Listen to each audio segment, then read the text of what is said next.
ಆಟೋಗೆ ಎಷ್ಟು ಲಕ್ಷ 3 ಲಕ್ಷ ಬಂಡವಾಳ ಹಾಕಿ ಅವ್ನು ಟಾಪ್ ರೂಪಿಂಗ್ ಹೊಡಿಸಿ ರೋಡಿಗೆ ಇನ್ಶೂರೆನ್ಸ್ FC ಪರ್ಮನೆಂಟ್ ಎಲ್ಲದನ್ನು ಕಟ್ಸ್ಕೊಂಡು ಅದರಲ್ಲಿ ಯೂನಿಫಾರ್ಮ್ ಇಲ್ಲಾಂದರೆ ಹಿಡಿತೀರಾ, ಕೇಸ್ ಹಾಕ್ತೀರಾ. ಹಿಂದ್ಗಡೆ ನಿಂತ್ಕೊಂಡಿದ್ದೀರಾ, ಫೋಟೋ ಹೊಡ್ಕೊತೀರಾ, ಮುಂದೆ ನಿಂತರೆ ಫಸ್ಟ್ ನೋ ಪಾರ್ಕಿಂಗ್ ಬೋರ್ಡ್ ಇಡೀ ಬೆಂಗಳೂರು ತುಂಬ ಹಾಕಿದ್ದೀರಾ. ಎಲ್ಲಿ ನಿಲ್ಲಿಸ್ಬೇಕು ಆಟೋನ? ಈ ಆಟೋದಲ್ಲೇ ಈ 3 ಚಕ್ರದಲ್ಲೇ ನಾವು ಜೀವನನ ಸಾಗಿಸ್ಬೇಕು. ನೀವು ಎಲ್ಲರಿಗೂ ಪರ್ಮಿಷನ್ ಕೊಟ್ಬಿಟ್ರೆ ನಾವು ಆಟೋದವ್ರು ಏನು ಮಾಡಬೇಕು ಹೇಳಿ? ಮಾತಾಡಿ ರಾಮಲಿಂಗಾರೆಡ್ಡಿ ಅವರೇ, ಇದಕ್ಕೆ ಆನ್ಸರ್ ಕೊಡಿ. ಇಲ್ಲಿ 8 ಲಕ್ಷ ಆಟೋ ಓಡ್ತಾ ಇದೆ, 8 ಲಕ್ಷ ಕುಟುಂಬಗಳು ಬೀದಿಗೆ ಬರುತ್ತೆ. ನೀವು ಇದನ್ನು ಎಚ್ಚರಿಕೆ ತಗೊಳ್ಳಿಲ್ಲ ಅಂದರೆ ದಯವಿಟ್ಟು ಅವ್ರು ಹೇಳ್ದಂಗೆ, ಅಣ್ಣವ್ರು ಹೇಳ್ದಂಗೆ ಸರ್ಕಾರ ಒಂದು ಆ ಕಡೆ ಎಲ್ಲಾರು ಕೊಡಬೇಕು, ಇಲ್ಲ ಈ ಕಡೆ ಏನಾರು ಕೊಡಬೇಕು.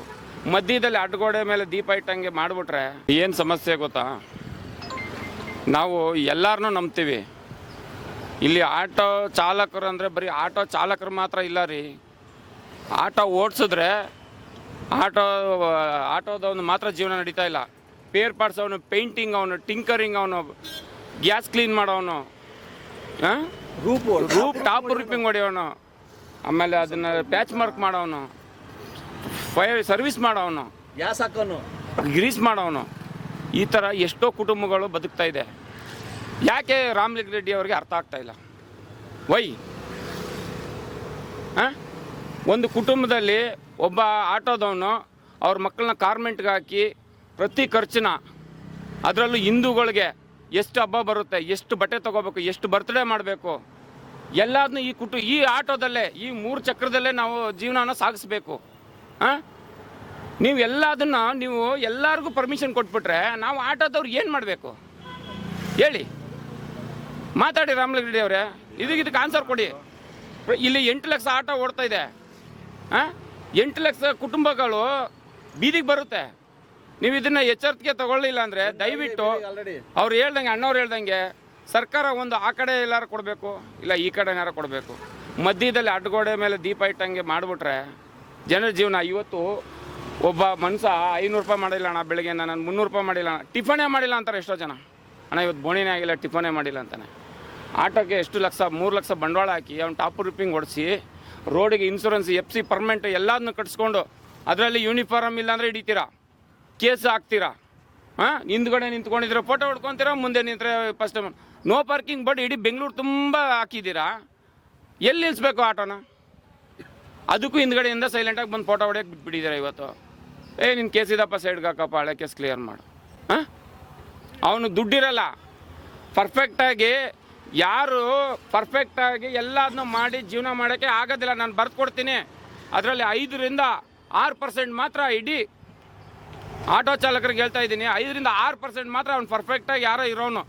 ಅವ್ನಿಗೆ ಯಾವುದೇ ಸಾಲ ಇಲ್ದೇ, ಯಾವುದೇ ರೀತಿ ಅಪ್ಪನ ಮನೆ ಕಡೆನೋ ಇಲ್ಲ ತಾಯಿ ಮನೆ ಕಡೆನೋ ದುಡ್ಡಿನ ತೊಂದರೆಗಳು ಇಲ್ದೇ ಸಾಕ್ತಾಯಿದ್ರೆ ಅವ್ನು ಜೀವನ ಮಾಡೋಕ್ಕೆ ಆಟೋದಲ್ಲಿ ಬಂದು ಟೈಮ್ ಪಾಸಿಗೆ ಮಾಡ್ತಾ ಇರೋನು ಮಾತ್ರ ಎಲ್ಲದನ್ನು ರೆಡಿ ಮಾಡ್ಕೊಂಡಿರ್ಬೋದೇನೋ. ಸಾಕಪ್ಪ ನನಗೊಂದು 300 ರೂಪಾಯಿ 500 ರೂಪಾಯಿ ದುಡಿದ್ರೆ ಸಾಕು ಇವತ್ತು ಅನ್ನೋ ಮಟ್ಟದಲ್ಲಿರೋನಿಗೆ ಮಾತ್ರ ಅದನ್ನು ಕ್ಲೀನಾಗಿ ಮಾಡ್ಕೊಂಡಿರ್ಬೋದು. ಇನ್ನು 80-95% ಎಲ್ಲರ ಜೀವನ ಹಿಂಗೆ ಇದೆ. ನೀವು ನೋಡಿದ್ದೀರಾ? ನೋಡಿ ಆಟೋದವ್ರ ಜೀವನ ಏನಿದೆ ಅಂದರೆ ಇದೆ. ರಿಯಲಿ ಇದು ಸುಳ್ಳಲ್ಲ, ಫ್ಯಾಕ್ಟ್. ಒಬ್ಬ ತಂದೆಯಾಗಿ ರೆಸ್ಪಾನ್ಸಿಬಿಲಿಟಿ ಇರೋನು ಮನೆಯಲ್ಲಿ ಎಲ್ಲದನ್ನ ರೇಷನ್, ಗ್ಯಾಸು, ಫ್ಯಾಮಿಲಿ ಎಸೆಕ್ಟ್ರಾ ಎಲ್ಲದನ್ನೂ ಮಾಡಿ ಆಟೋ ಜೀವನ ಸಾಗಿಸ್ಬೇಕಂದ್ರೆ ತುಂಬ ಕಷ್ಟ ಇದೆ. ರಾಮಲಿಂಗಾರೆಡ್ಡಿ ಅವರಿಗೆ AC ರೂಮ್ ಇರುತ್ತೆ, ಹೈ ಲೆವೆಲ್ ಬಂಗ್ಲೆಯಲ್ಲಿರುತ್ತೆ, ಅವ್ರು ಮಲಿಕೊಂತಾರೆ ಅಲ್ಲಿ. ಹೊರಗಡೆ ಬಂದು ರೋಡಲ್ಲಿ ಸುತ್ತಾಡ್ಬಿಟ್ಟು ಗುಂಡಿ ಹೆಂಗಿದೆ, ರೋಡ್ ಹೆಂಗಿದೆ, ಜನಗಳ ಕಷ್ಟ ಹೆಂಗಿದೆ, ಈ ರೋಡಲ್ಲಿ ಓಡಾಡಿದ್ರೆ ಎಷ್ಟು ರಿಪೇರಿ ಬರುತ್ತೆ, ಎಷ್ಟು ಪಂಚರ್ ಆಗುತ್ತೆ, ಎಷ್ಟು ಧೂಳು ಕುಡಿತಾರೆ ಅನ್ನೋದನ್ನ ಒಂದು ದಿನ ಆಟೋದಲ್ಲಿ ಕುತ್ಕೊಂಡು ಹೋದ್ರೆ ಗೊತ್ತಾಗೋದು. AC ಕಾರಲ್ಲಿ ಗ್ಲಾಸ್ ಏರ್ಸ್ಬಿಟ್ಟು ಕುತ್ಕೊಂಡು ಹೋದ್ರೆ ಗೊತ್ತಾಗಲ್ಲ. ಸಿದ್ದರಾಮಯ್ಯನವ್ರಿಗೂ ಅರ್ಥ ಆಗಬೇಕು. ಬಕ್ರೀದ್ ಬಿರಿಯಾನಿ ತಿನ್ನೋದಲ್ಲ, ಬಡವ್ರ ಮನೇಲಿ ಹೋಗಿ ಗಂಜಿ ಅಂಬ್ಲಿ ಕುಡಿಬೇಕು, ಅವಾಗ ಗೊತ್ತಾಗುತ್ತೆ ಸಿದ್ದರಾಮಯ್ಯನವ್ರಿಗೆ. ಬರೀ ಜೇಕರ್ ಹಾಕ್ಬಿಟ್ರೆ ಸಿದ್ದರಾಮಯ್ಯನವ್ರಿಗೆ ಗೊತ್ತಾಗ್ತಾ ಇಲ್ಲ. ಯಾಕೆ ಗೊತ್ತಾಗ್ತಾ ಇಲ್ಲ? ನೀವು ಯಾವ್ದಾರ ಒಂದು ತೀರ್ಮಾನ ತಗೊಳ್ಳಿ. ಸುಮ್ಮನೆ ಇವತ್ತು ನಾಳೆ ಹೋಗ್ತಾನೆ ಇದೆ ದಿನ. ಅವರೆಲ್ಲ ಆರಾಮಾಗಿದ್ದಾರೆ, ಬೈಕ್ ಮೇಲೆ ಬೈಕ್ ಹಾಕ್ತವ್ರೆ ಎಲ್ಲರೂ. ಈಗ 180 ರೂಪಾಯಿ ಕೊಟ್ಟು ನೀವು ಇತ್ತೀಚೆಗೆ ಮೀಟ್ರ್ ಏನೋ ಕರೆಕ್ಟಾಗಿತ್ತು ಅದನ್ನು ಏರಿಸಿ ಇವತ್ತು ಜನ 180 ರೂಪಾಯಿನ ಅಯ್ಯೋ ಬಿಡಪ್ಪ ಇದರಲ್ಲಿ 90 ರೂಪಾಯಿಗೆ ಹೋಗ್ಬಿಡ್ಬೋದು ಬೈಕಲ್ಲಿ. ಮಳೆ ಬಂದರೆ ಮಾತ್ರ ಆಟೋಗೆ ಅವಕಾಶ. ಯಾಕಂದರೆ ಮಳೆ ಟೈಮಲ್ಲಿ ಎಲ್ಲರಿಗೂ ಗಾಡಿ ಸಿಕ್ಕಲ್ಲ. ಆ ಒಂದು ಪರಿಸ್ಥಿತಿಯಿಂದ ಎಲ್ಲ ಆಟೋದಲ್ಲಿ ಬುಕ್ಕಿಂಗ್ ಆಗ್ತೈತೆ. ಇವಾಗ ಏನಾಗ್ತಾಯಿದೆ, ನೈಟ್ 10 ಗಂಟೆ ಗಂಟೆ ಮಳೆ ಬರೋಲ್ಲ. ಈಗ ಇಲ್ಲಿಂದ ಇವಾಗ ಬೇಸಿಗೆಯಲ್ಲಿ ಶುರುವಾಗಲ್ಲ ಮಳೆ. ಇವಾಗ ಏನಾಗುತ್ತೆ, ಆರಾಮಾಗಿ ಒಂದು ಎಲಿಮೆಂಟ್ ಇಡ್ತಾನೆ, ಅವನು ಆರಾಮಾಗಿ ಹೋಗ್ತಾ ಇದ್ದಾನೆ. ಇನ್ಸೂರೆನ್ಸ್ ಇಲ್ಲ, FC ಇಲ್ಲ, ಪರ್ಮನೆಂಟ್ ಯಾವುದು ಬೇಡ ಅವನಿಗೆ, ಯಾವುದು ಬೇಡ. ಪೆಟ್ರೋಲು, ಒಂದು ಹೆಲ್ಮೆಂಟು. ಏನು ಕೇಳ್ತಾ ಇದ್ದೀರಾ ನೀವು? ಏನು ಕೇಳ್ತಾ ಇದ್ರಿ ಹೇಳಿ? ಯಾರು ಏನು ತಲೆ ಕೆಡ್ಸ್ಕೊತಾ ಇಲ್ಲ. ಸರ್ಕಾರ ಆರಾಮಾಗಿದೆ. ಸರ್ಕಾರ ಮಾಡಿದ್ರೆ ಎಲ್ಲರಿಗೂ ತೊಂದರೆ ಇಲ್ದೇ ಮಾಡಬೇಕು.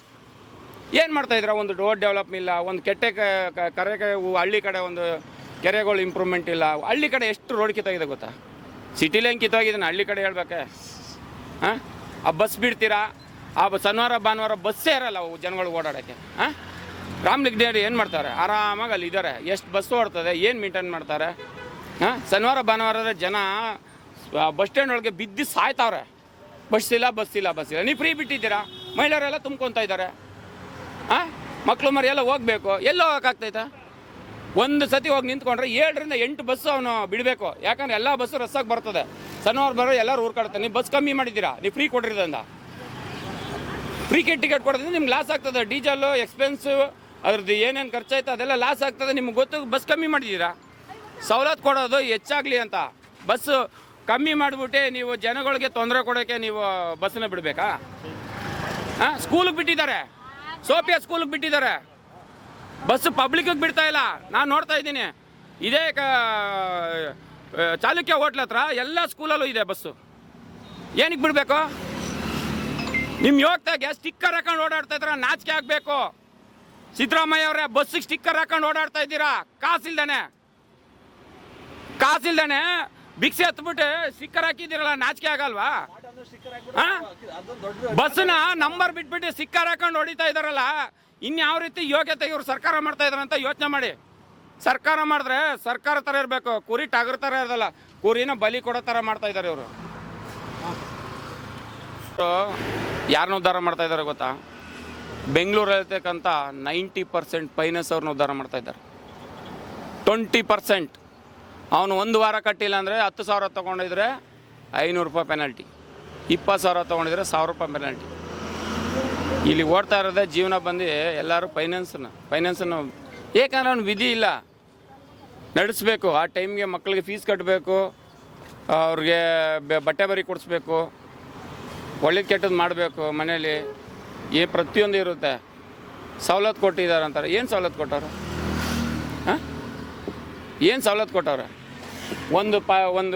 ಒಂದು ಬೌಂಡ್ರಿಲಿ ಹೋಗಿ ನೋಡಿ ಎಷ್ಟು ಗೌರ್ಮೆಂಟ್ ಸ್ಕೂಲ್ ಇದೆ ಅಂತ ಹೇಳಿ.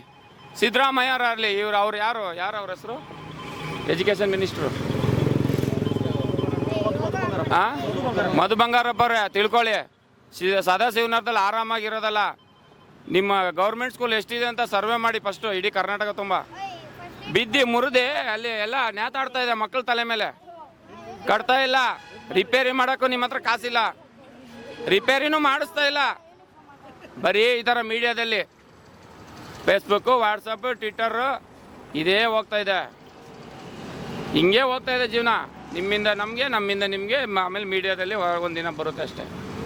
ಇಷ್ಟೇ ಆಗ್ತಾ ಇರೋದು. ಅದಕ್ಕೆ ಜವಾಬ್ದಾರಿ ತಗೊಂಡು, ಹೊಣೆ ತಗೊಂಡು ಯಾರುವೇ ಕಾರ್ಯನ ಮುಂದುವರ್ತಕ್ಕಂಥ ಯಾರುವೇ ಕೆಲಸ ಮಾಡ್ತಾಯಿಲ್ಲ. ಹಿಂಗಾಗಿದೆ ನಮ್ಮ ಸರ್ಕಾರ ಸ್ಕೂಲ್. ಯಾಕ್ರಿ ಮುಚ್ಚಾಕ್ತಾವ್ರೆ?